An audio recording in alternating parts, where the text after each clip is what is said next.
দিন শেষে ক্লান্ত শরীর যখন নীরব হয়ে যায়, তখন মনে হয় জীবন শুধু হিসেবের খাতা।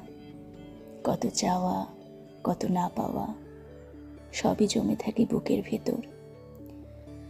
তবুও আমি স্বপ্ন দেখি, কারণ অল্প আলো অন্ধকার ভাঙে।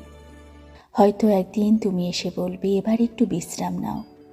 কিছুটা সুখ দিলেই মানুষ বাঁচে, পুরো আকাশ লাগে না তার। এক চিলতে রোদ, একটুখানি হাত ধরা, একটু ভরসা যথেষ্ট। ঝড়ের ভেতরেও যদি কেউ পাশে থাকে, তাহলেই জীবন সহনীয় হয়। আমি তাই শুধু চাই কিছুটা সুখ দেবে, পুরোটা নয়।